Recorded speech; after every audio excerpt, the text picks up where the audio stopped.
Homeowners Association had turned into a miniature dictatorship was when Karen, yes, that Karen, left a neon pink violation notice on our front door because our garbage cans were 3 inches too close to the sidewalk. 3 inches. I stared at that slip of paper like it was a personal insult, which, let's be honest, it was. My wife Sarah just sighed and said, "Ignore it. She's bluffing." But Karen didn't bluff. Karen escalated. By the end of the month, we'd been fined for excessive holiday wreath enthusiasm. Christmas was 2 weeks away. Unauthorized bird feeder usage. Since when do birds need permits? And my personal favorite, overly aggressive tulip growth. I didn't even know tulips could be aggressive until Karen's handwritten note warned me ours were disturbing the aesthetic harmony of the cul-de-sac. Sarah, ever the voice of reason, suggested we just pay the fines to avoid drama. But then came the morning Karen crossed the line. I woke up to her screeching voice in our driveway, accusing Sarah of willful hydration misconduct for watering the roses before 8 a.m. That's when I saw it, the flicker in Sarah's eyes. The same look she'd gotten right before dismantling a corrupt CEO on the stand. "Oh, this isn't about the roses," she murmured, folding the $200 fine into her pocket. "This is about power. And Karen's about to learn what happens when you challenge the wrong person." I almost felt bad for Karen. Almost. It wasn't just the fines. It was the way Karen delivered them, like some kind of suburban supervillain reveling in her petty power. She'd park her white Lexus at the curb, adjust her oversized sunglasses, and strut up to our door with the smug satisfaction of someone who genuinely believed she was doing God's work. But the day she targeted Sarah's roses, that was the day the war began. See, those roses weren't just plants to Sarah. They were her late mother's legacy, transplanted from her childhood home, nurtured through droughts and storms. And Karen, she'd marched over like a stormtrooper in kitten heels, snapping photos of the water waste like it was a crime scene. HOA bylaws clearly state no exterior water usage before 8 a.m., she'd hissed, shoving the fine into Sarah's hands. Sarah didn't react. Not outwardly. But I knew that look, the way her fingers tightened around the paper, the way her jaw set just slightly. It was the same look she'd had the day she sent a billionaire tax evader to prison. That night, over a bottle of wine, Sarah finally said what I'd been thinking. "This ends now." She pulled out her laptop, typed something into the county court database, and smiled. "Karen's been fining people illegally for years. And tomorrow, I'm going to teach her what happens when you mess with a federal judge." The screen glowed with case files, violations, and a single damning phrase: predatory enforcement. I took a long sip of wine. Karen had no idea the storm she'd just unleashed. The next HOA meeting was supposed to be another boring hour of Karen lecturing about community standards, while everyone secretly checked their phones. But the moment Sarah walked in, wearing her courtroom blazer and that terrifyingly calm smile, the air changed. Karen barely glanced up from her clipboard. "Ah, Mrs. Thompson," she said, voice dripping with fake sweetness. "Here to finally pay your fines." The room went quiet enough to hear a pin drop. Sarah didn't sit, didn't blink, just placed a single folder on the table with a soft thud that somehow sounded like a gavel. "Actually, Karen," she said, voice smooth as polished steel, "I'm here to discuss how you've extorted over $28,000 in illegal fines from this neighborhood in the past year alone." Karen's pen froze mid-scribble. Sarah flipped open the folder. Pages of highlighted bylaws, bank records, even text messages between Karen and the landscaping company she'd been secretly getting kickbacks from. "Funny thing about federal judges," Sarah continued. "We know how to subpoena financial records." Karen's face went sheet white. Greg from next door choked on his coffee. And Mrs. Henderson in the back. She actually started slow clapping. Sarah let the silence hang just long enough to be excruciating before dropping the bomb.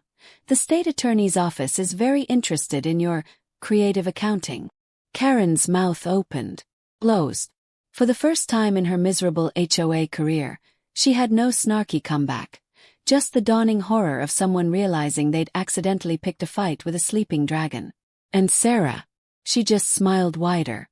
Karen's silence lasted exactly 3 seconds before the room erupted into chaos. "You've been taking kickbacks," shouted Mr. Rodriguez, waving his own stack of fines like a torch. Mrs. Henderson stood so fast her folding chair clattered to the ground. "That explains why my grandson's lemonade stand got shut down after I refused to hire your nephew."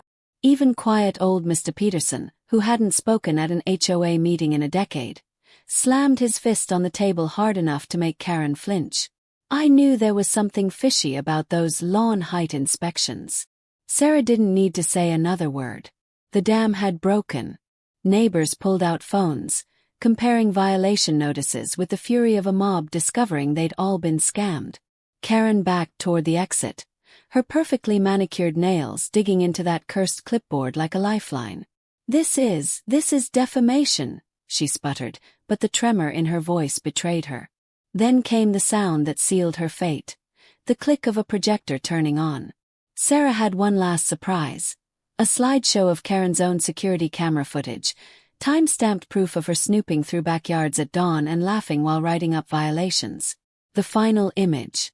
Karen herself illegally parking in a handicapped spot at the grocery store. The room gasped. Sarah tilted her head. "Funny how rules don't apply to you, isn't it?" Karen made a strangled noise and bolted for the door, straight into a local news crew Sarah had quietly tipped off.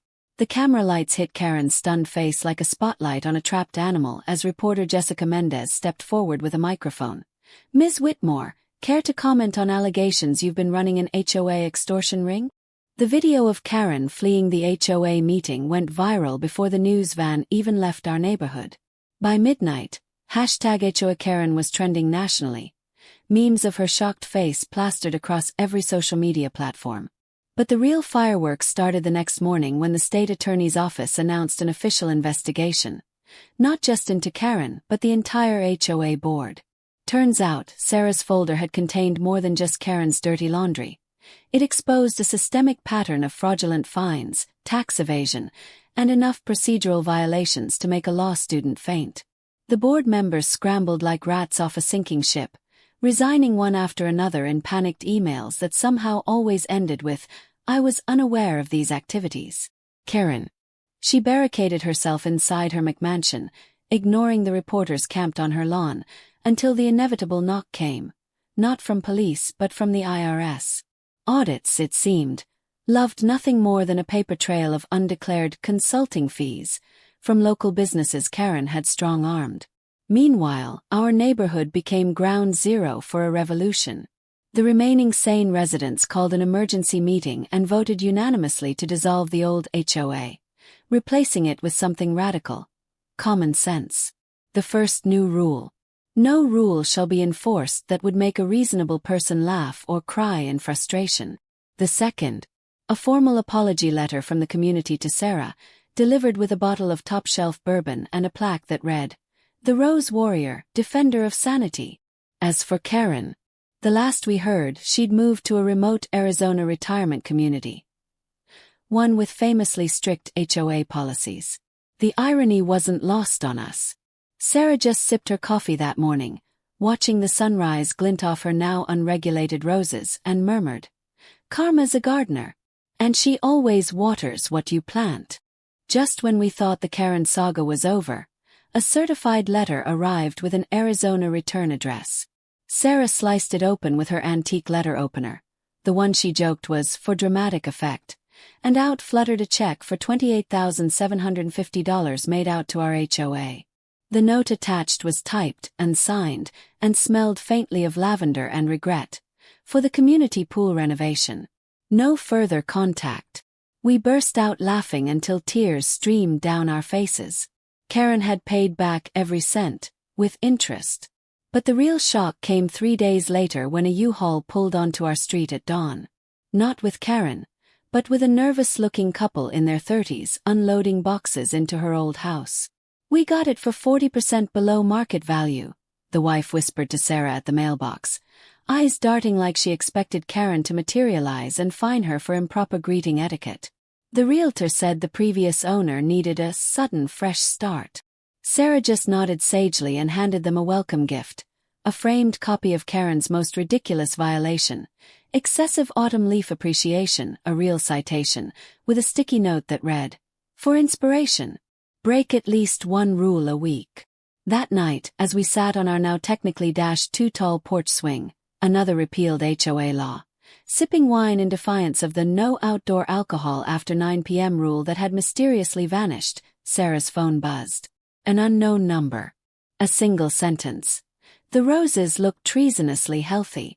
We clinked glasses to the petty ghost of Karen past. Somewhere in Arizona, I swear we heard a clipboard snap in half. The first gnome appeared on the new neighbor's lawn overnight. A cheeky, pointy-hatted rebel with a spray-painted sign that read "Property of Karen's Regret," clutched in its ceramic hands. By dawn, 12 more had materialized across the neighborhood like some kind of garden variety revolution. The teens had clearly gotten involved. Sarah and I watched from our kitchen window as the new couple, Mark and Lila, stood frozen in their pajamas, staring at the gnome invasion with a mix of horror and awe. Then their 14-year-old son, Jason, emerged with a smirk and a can of neon orange spray paint. "Relax," he said, plopping a Santa-hatted gnome onto their porch. "It's a protest.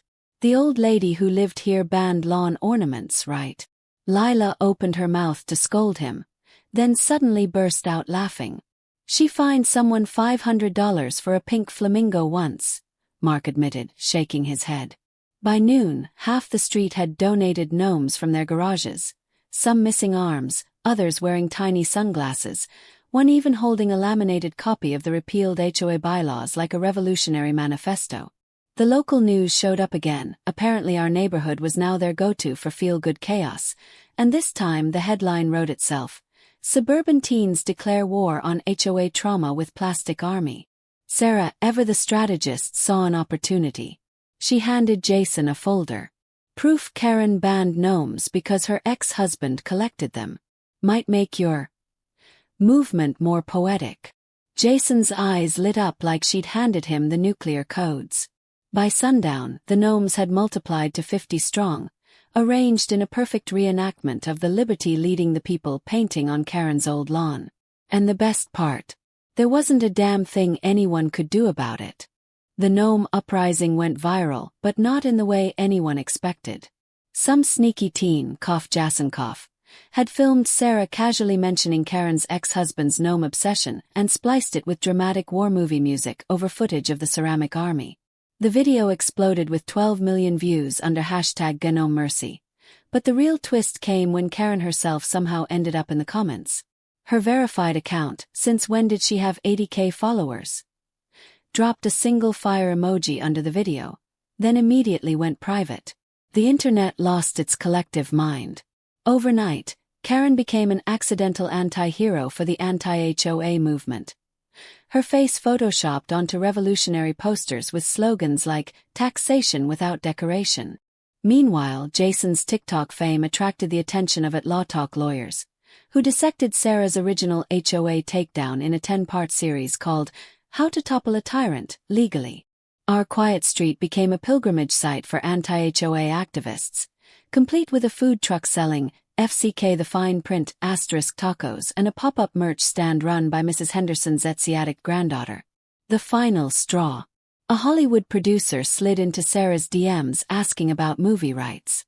Karen's worst nightmare had come true. She wasn't just defeated, she'd become entertainment. The last gnome mysteriously appeared on our porch with a note. "Tell the kid he's got potential." Sarah framed it next to the original violation notice. Somewhere in Arizona, a phone screen cracked. The Hollywood emails started polite, then desperate, then borderline unhinged. "We see this as a feminist legal thriller meets David versus Goliath suburban satire," gushed one producer. "Meryl Streep's people are asking about Karen's role," lied another. Sarah deleted them all, until a $1.2 million offer landed from a studio famous for turning true scandals into Oscar bait. That's when the second certified letter arrived. Karen's new lawyer, because of course she had one now, threatened to sue for defamation, emotional distress, and unauthorized likeness usage if the movie proceeded. Sarah read it aloud at our block party barbecue, pausing dramatically before adding, P.S. Karen demands 20% of profits and a cameo. The entire street erupted. Jason immediately filmed Sarah's reaction and uploaded it with the caption, "When the villain wants a cut of her own downfall." Got 8 million views in a day. The studio, smelling blood in the water, offered Karen $50,000 for her life rights, and a single scene where she could defend her perspective. The internet collectively gasped. Then the plot thickened. Karen counter-offered. She'd sign only if Sarah played herself in the movie. "Let the world see who really ruined my life," her email concluded. Sarah's response. She forwarded it to the studio with one line. "I'll do it if my fee goes to the neighborhood's new community garden. And if Karen's scene involves her being outsmarted by a CGI gnome." The studio head reportedly cried laughing. Contracts were drafted. Somewhere a clipboard wept. The Hollywood premiere was supposed to be the triumphant finale to our saga. Champagne, flashbulbs, Sarah in a power suit smirking as the trailer played her iconic "Justice isn't about revenge" line to thunderous applause. But Karen, being Karen, had other plans. She arrived late. In a floor-length white dress, the gossip blogs would later call it "Bride of HOA," clutching a clipboard instead of a purse. The cameras ate it up. "Are you here for catharsis or chaos?" shouted an Entertainment Tonight reporter. Karen adjusted her sunglasses. "Due to Section 14B of my contract, I'm legally required to say both." The theater howled. Then the movie started.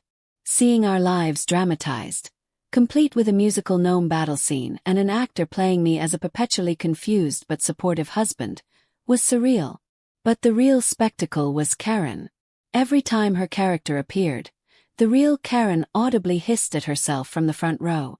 When the CGI gnome outsmarted her on-screen counterpart, she dramatically threw her popcorn in the air. By the time the credits rolled, the audience gave her a standing ovation for being the villain they loved to hate. The after-party was worse. Karen cornered the studio head, demanding a sequel about her redemption arc. Sarah found her drunkenly teaching paparazzi how to properly fill out violation notices. At 2 a.m., security footage would later show Karen stealing the Best Lawn trophy from the HOA's abandoned office and slow dancing with it in the valet line. The next morning, her Instagram, now verified with 250K followers, posted a single story. The trophy in a desert sunset, captioned, "Worth it." Sarah woke up to 47 missed calls from producers begging for a reality show. We moved to a cabin in Vermont the next week.